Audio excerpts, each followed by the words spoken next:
There's a moment that happens when the forecast changes. Not the first mention of cold, not the casual, might dip below freezing kind of cold.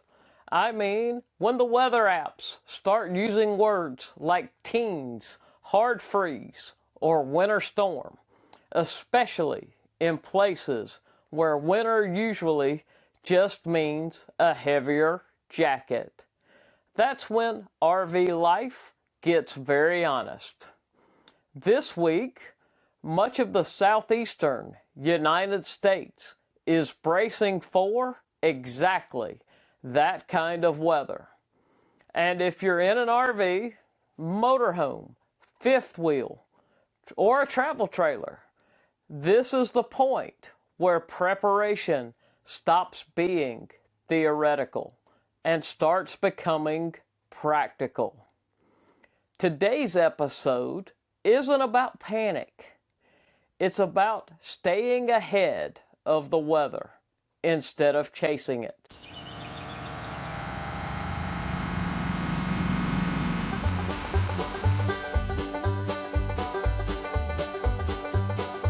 Hey there, fellow wanderers, and welcome back to the Wandering Gypsy RV Life podcast.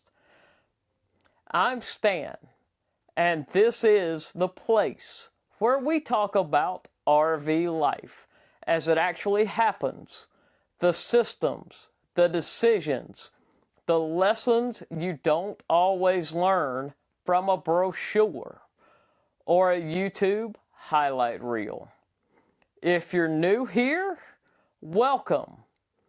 If you've been rolling along with me for a while, you know this show is about preparation, perspective, and learning how to enjoy the road without turning every challenge into a crisis.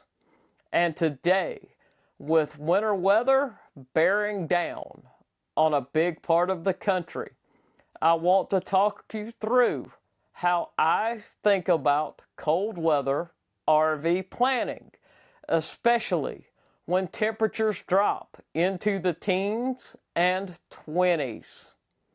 Cold weather has a way of clarifying things. When temperatures drop into the 20s or even the teens, the noise fades away. What's left are simple questions that matter. What systems are vulnerable? What assumptions am I making about my rig? And what decisions can I make now so I'm not making them at midnight in 20-degree weather? That's the heart of cold weather RV planning. One of the biggest mistakes I see RVers make, especially newer ones, is assuming that all rigs handle cold the same way. They don't. You can park a motorhome, a fifth wheel, and a travel trailer side by side in the same campground under the same sky, and they will experience that cold very differently once the sun goes down. Motorhomes usually start with an advantage. Tanks and plumbing are often enclosed. Wet bays are tucked in. The structure itself carries more thermal mass, cabinetry, dash framing, which means once the coach is warm, it cools more slowly. That doesn't make a motorhome immune to cold. It just buys you margin. Fifth wheels live in the middle ground. Some are well insulated. Some are not. They're taller, more exposed underneath, and often have long plumbing runs. Depending on how well the underbelly is sealed and heated, Cold weather can either be manageable or quietly destructive. Travel trailers are the most honest of the bunch. Lighter construction, thinner walls, exposed tanks, and plumbing closer to the outer skin means they lose heat quickly and freeze faster. That doesn't mean you can't ride out a cold snap. It means you have to shorten exposure, layer protection, and plan exits instead of assuming the rig will tolerate anything you throw at it. Cold weather doesn't care what you're driving, but your preparation absolutely should. In almost every cold weather failure story, water is the first system to complain. Hoses freeze, valves stiffen, tanks that were fine at 35 degrees suddenly become fragile at 25. The mistake isn't being surprised by freezing water. The mistake is treating water as something to manage after it freezes, instead of securing it before the temperature drops. That's why filling the fresh water tank early matters.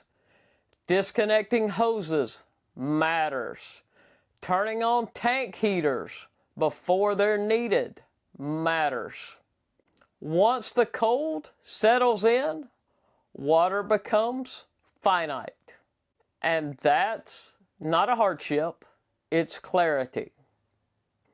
Doing laundry ahead of time, simplifying meals, being mindful of daily water use, those small decisions turn what could feel restrictive into calm self-sufficiency. Living off your fresh tank for a few days isn't failure, it's preparedness. Heat is the next system that gets tested and misunderstood.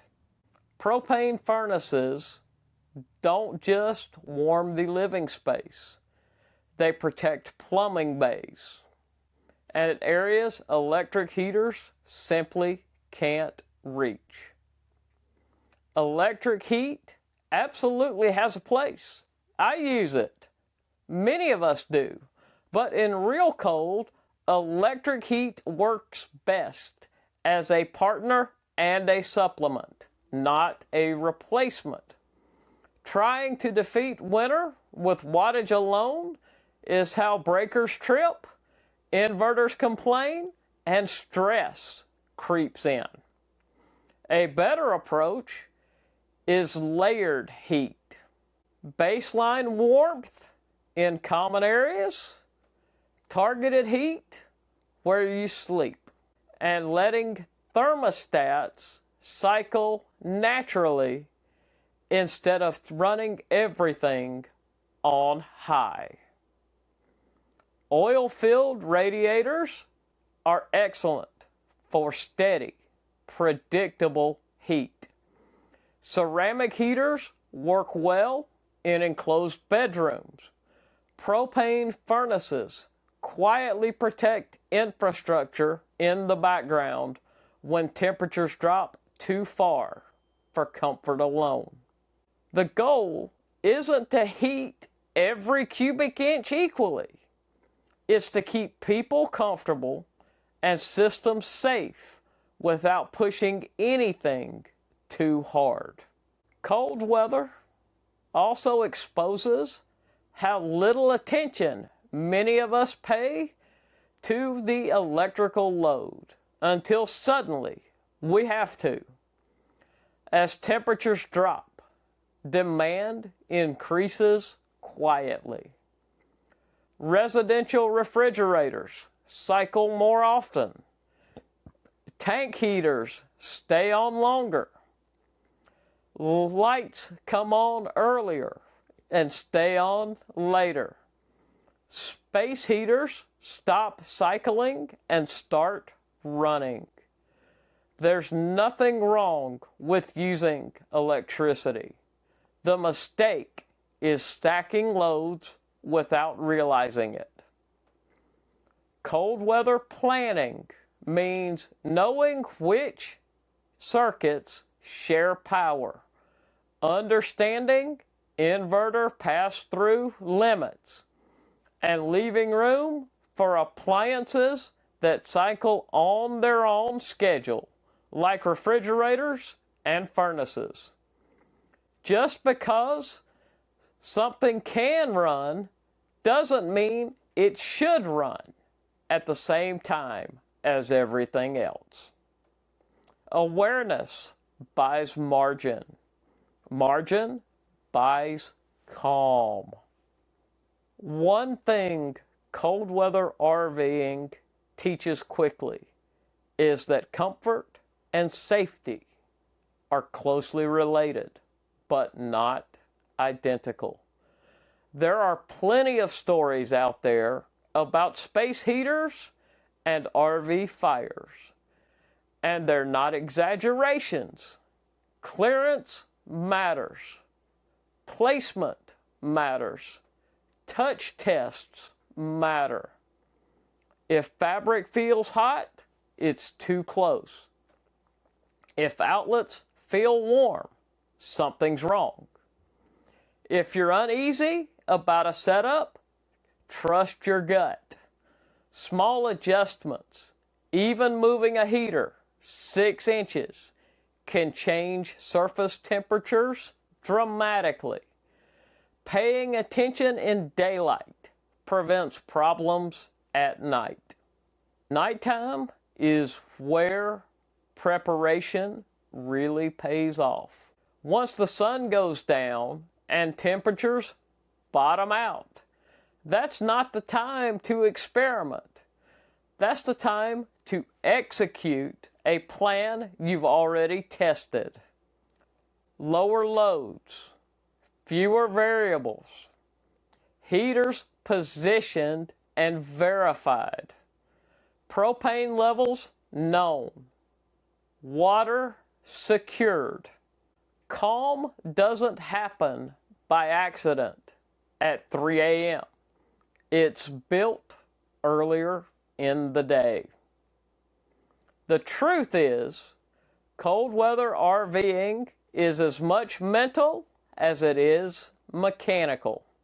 Most stress comes from reaction, scrambling when something goes wrong, instead of knowing what you'll do before it happens. Cold weather planning asks different questions. What matters most tonight? What can I simplify? What decisions can I make now so I don't have to make them later when it's dark and cold? Cold doesn't need to be feared, but it does need to be respected. And when you wake up warm, stocked, and calm, while the temperature outside is in the teens, that's not luck. That's preparation, doing exactly what it was meant to do. If you're in the southeast and a winter storm is headed your way, it's not too late. A few deliberate decisions today can make the next few nights quiet instead of stressful. And if you want a deeper look at how I plan for cold weather across different RV types, motorhomes, fifth wheels, and travel trailers, I've published a full write-up on the Wandering Gypsy RV Life website that walks through all of this in detail. As always, stay warm, stay curious, and keep rolling smooth. I'll see you down the road.